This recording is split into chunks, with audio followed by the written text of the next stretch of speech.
Breaking news today. Is Ukraine's membership in NATO a good idea? Indeed, Ukraine is engaged in a freedom struggle. The question of whether or not the countries to the east of Germany that broke away from Moscow's dominance beginning in 1989 constitute part of an undivided Europe was at the center of discussions at the Vilnius summit, which took place on July 11 to 12. Or are some or all of them outside the European and transatlantic family because they are part of the Kremlin's sphere of dominance? With the exception of Donald Trump, every president since the early 1990s has acknowledged the seriousness of the stated American goal of a united and free Europe.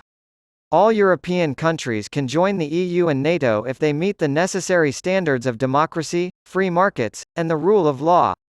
At Vilnius, the audience wanted to know if this stance applied to Ukraine as well. Clinton took the initiative to welcome the Czech Republic, Hungary, and Poland into NATO. 9 additional countries, including Estonia, Latvia, and Lithuania, were invited to join NATO under President George W. Bush's leadership. It was common for EU membership to follow. President Bush made a strong push to get Ukraine and Georgia a NATO Membership Action Plan, or MAP, at the 2008 NATO summit in Bucharest.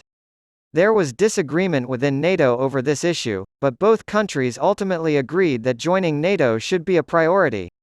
The next 15 years saw no progress toward NATO membership from either Ukraine or Georgia. Meanwhile, in 2008, Russia launched a brief war against Georgia, and in 2014, it launched a full-scale war of conquest against Ukraine, seizing Crimea and parts of the Luhansk and Donetsk provinces. Ukraine argues that joining NATO is necessary for peace in Europe because Russia has never attacked a NATO country. This is a compelling case.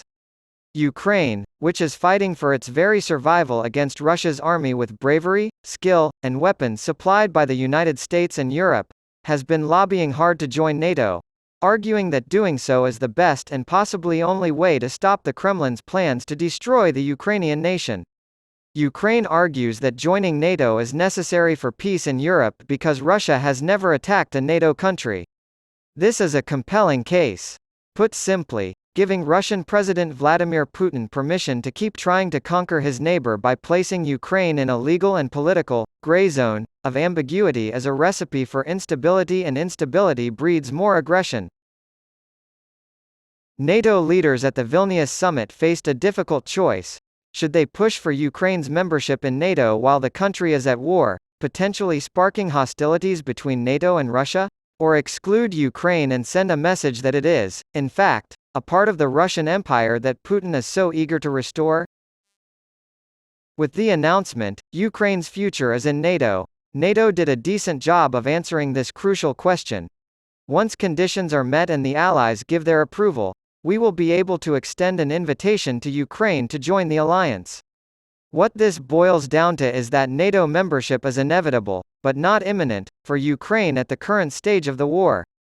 Skeptics argue that the document is not binding and fails to provide a timeline. True, and the language isn't self-executing, so Ukraine and its allies will have to exert some effort. Ukraine's membership in NATO was unthinkable only a few months ago, but now the question is how and when Ukraine can join. The G7 issued a statement the next day to supplement NATO's decision, offering to negotiate specific forms of military and other support. That's not even close to a binding security guarantee like Article 5 of NATO. However, it may serve as a stepping stone for Ukraine to reach its ultimate goals. Why does the United States care so much about this? Our motivation for getting involved in both world wars was the same. We didn't want aggressive dictators roaming Europe or occupying large portions of it. We don't want Putin to start new conquest wars and restore the Russian Empire. Up until the very end of the summit, Ukrainian President Volodymyr Zelensky kept pushing for more. He accepted Ukraine's offer, expressed gratitude, and got ready to press on. Okay, I get it. The summit in Vilnius had more potential.